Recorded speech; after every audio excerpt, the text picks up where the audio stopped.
Bienvenue dans Ravito, le rendez-vous vélo du Télégramme et bienvenue au restaurant L'Échappée à Morlaix. C'est ici, dans ce cadre inhabituel, que l'on se retrouve pour un numéro spécial puisque notre invité du jour a une décision importante à vous annoncer.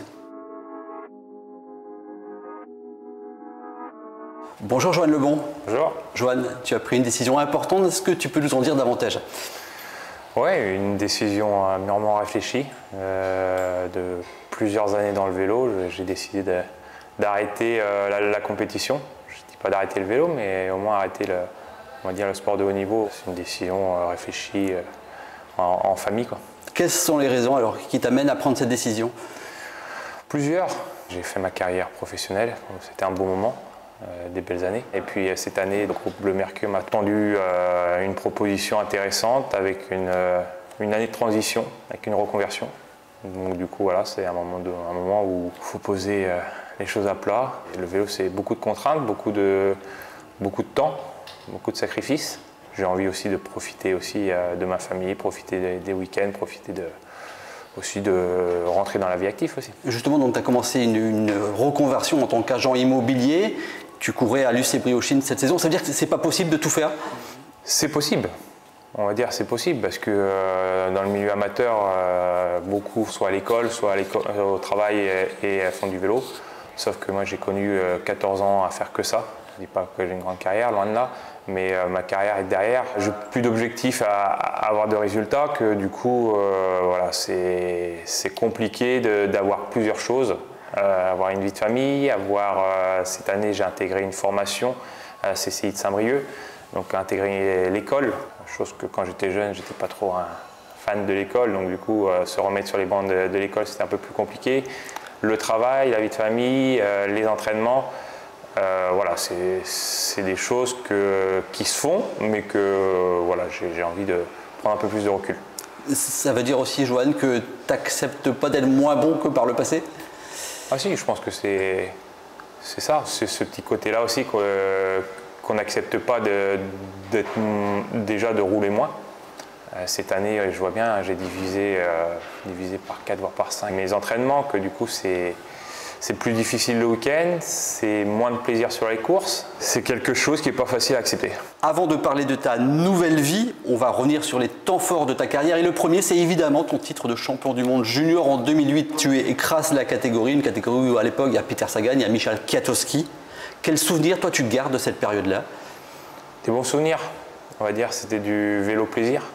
À cette époque-là, il n'y a pas la notion il n'y a pas la pression de résultats déjà, il n'y a pas la pression parce que moi jusqu'à présent, là, je vivais du vélo, hein, je faisais beaucoup de vélo par passion, bien entendu, mais aussi pour faire vivre ma famille.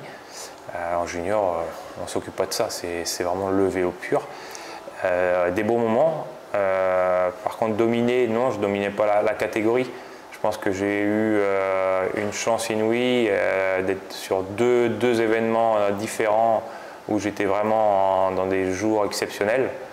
Mais je pense que sur la saison, je ne dominais pas non plus le niveau international. Justement, raconte-nous ça. Donc tu passes pro, tu deviens le plus jeune pro français à cette époque-là. Tu signes ton contrat lors des championnats de France à Saint-Brieuc.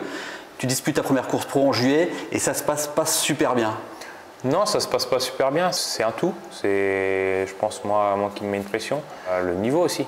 Je cours en amateur, il me semble sur les 6 mois, j'ai dû faire même pas 4-5 places au-dessus du top 10. Je pensais que ça allait bien se passer le niveau pro et non, c'est pas une marche de différence, c'était des étages de différence. Justement, après ces années juniors, comment toi tu vis le fait d'avoir un premier échec? Quelque part, c'est le premier échec de ta carrière, ce début chez les pros là. Comment tu vis ça? Toi, tu dis, ah, ça va être plus compliqué que prévu. Enfin, comment tu... Ça a été difficile.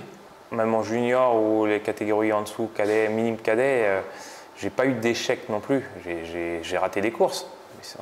Je n'appelais pas ça des échecs.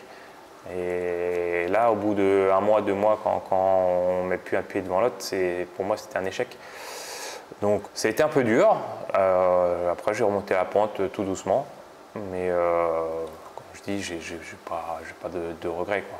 En 2013, Johan, tu rejoins la Française des Jeux et tu dois attendre ta 6e année chez les pros avant de gagner pour la première fois. Toi qui raflais quasiment tous les cours chez les juniors, comment tu as vécu justement, tu as traversé cette attente de la première gagne chez les pros? Ah, ça a été long, hein. Ça a été long, mais après aussi ce qu'il faut se dire, c'est que je suis arrivé à la FDJ. La FDJ, c'est une grosse structure. J'avais tout à prouver, parce que je suis arrivé, j'avais 22 ans. Il y a déjà Thibaut qui venait d'un grand Tour de France à ce moment-là, Arthur Vichot qui était un des leaders, Arnaud Desmar, Nasser, Bonny. Il y a quand même pas mal de leaders. Et puis bon, pour moi, je n'avais pas la carrure pour être un leader. Je suis quelqu'un de, on va dire, un peu plus, on va dire, discret et que voilà, j'étais content de faire mon boulot d'équipier, que j'ai pris énormément de plaisir. Mais c'est vrai que la première victoire a fait du bien. Est-ce que tu as des regrets? On imagine qu'il y en a deux, de ne pas avoir disputé le Tour de France et de ne pas avoir gagné le Trobro-Léon. Est-ce qu'on a raison? Voilà, mes deux regrets. Je pense qu'à choisir, c'est quand même un regret, c'est de ne pas avoir gagné le Trobro-Léon. Ah, le Trobro, pourquoi? Comme je dis, moi, c'est la Bretagne, c'est ma région et c'est ce que j'ai aimé. C'est la course qui te ressemble le plus, peut-être aussi? Ouais, c'est une course que j'aime, c'est une course que mon père a gagnée, que j'ai pris beaucoup de plaisir.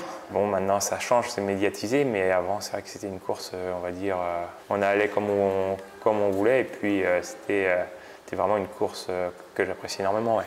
En 2016, tu termines 2e du contre-la-montre de Tirreno Adriatico, derrière Fabian Cancellara, devant Tony Martin. Est-ce que c'est pas le plus grand exploit de ta carrière? Et ben voilà, c'est peut-être aussi ce qui représente que j'avais pas les épaules d'un grand champion. J'avais rien à prouver. Cette course Tirreno, j'étais pas forcément satisfait de mes résultats précédents. Que du coup, je suis allé un peu, on va dire, sans pression, les mains dans les poches. Et puis, en fait, j'ai fait un très bon chrono le dernier jour. C'était un peu une grosse surprise, mais ouais, c'est un gros moment, quoi. Johan, en 2021, tu redescends chez les amateurs, tu as 10 ans, la première saison tu as 17 victoires, la saison d'après tu en as 10, dont le Tour de Bretagne, l'essor breton. On a l'impression que tu revis à ce moment-là. C'était des beaux moments, c'était le vélo plaisir. Est-ce que c'est pas ton vélo ça justement, à toi? Si, c'était pour ça. Je pense que ça revient à ce qu'on disait tout à l'heure, c'était ce vélo-là que j'aimais. Pourquoi? Sans pression. Je ne dis pas que j'étais avec des mauvaises personnes chez les professionnels, loin de là. J'ai eu la chance d'avoir des bonnes personnes. J'ai eu des mauvaises, beaucoup de mauvaises personnes, mais des bonnes personnes.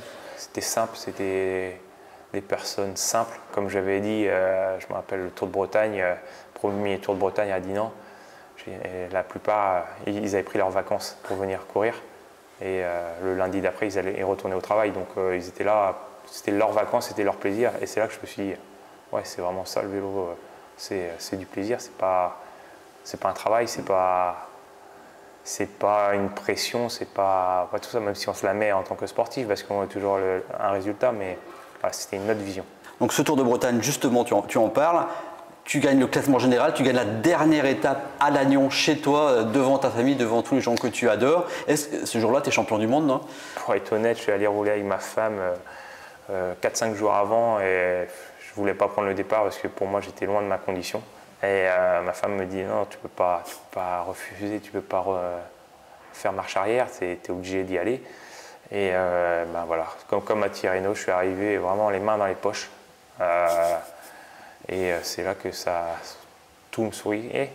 Est-ce que c'est le plus grand moment de ta carrière avec le recul, cette victoire à Lannion et puis au classement général? Ah ouais, s'il y a un truc à retenir, c'est ça. Plus fort que le titre de champion du monde? J'étais junior, champion du monde, donc ouais. Alors c'est très beau, hein. Mais déjà ça date, puis je ne voyais pas les choses comme ça. Le Tour de Bretagne m'a ouvert beaucoup de portes, m'a ouvert les portes pour ma reconversion déjà. Et puis c'était magique, j'avais mes enfants qui étaient présents, l'arrivée était à 1 kilomètre de l'école. C'était un moment que j'oublierai jamais et que mon gamin m'en parle tous les jours. Donc là, le vélo, on l'a compris, c'est bientôt terminé. Est-ce que tu es fier de ta carrière? Ouais, je suis fier. Je suis fier, après ça reste que du vélo. Il n'y a rien d'exceptionnel, mais voilà, je suis satisfait de ce que j'ai fait et j'ai vécu des bons moments. Ouais. T'as pas peur, Johan, que le vélo te manque? T'es né avec un vélo? Non, ça va pas me manquer parce que je vais rester quand même un pied dans le vélo, ça c'est sûr. Je pense que ça va me manquer dans quelques temps, sûrement, les compétitions, l'adrénaline des courses. Mais voilà, j'ai envie de passer, tourner la page, me focaliser sur ma reconversion. Et c'est sûr que je resterai dans le vélo. Moi, ce que j'ai aimé, c'est les courses locales. Donc, c'est vrai que de voir certaines courses disparaître, ça fait toujours mal au cœur. Donc voilà, je vais déjà penser à ma reconversion, mais c'est vrai que je resterai toujours un peu dans le vélo quand même. Merci Johan, merci pour tes confidences. Voilà, Ravito, c'est tout pour aujourd'hui. On se retrouve vendredi prochain à 18 h sur le telegram.fr et sur la chaîne YouTube du Telegram. D'ici là, merci, bon week-end, bonne course et à la prochaine.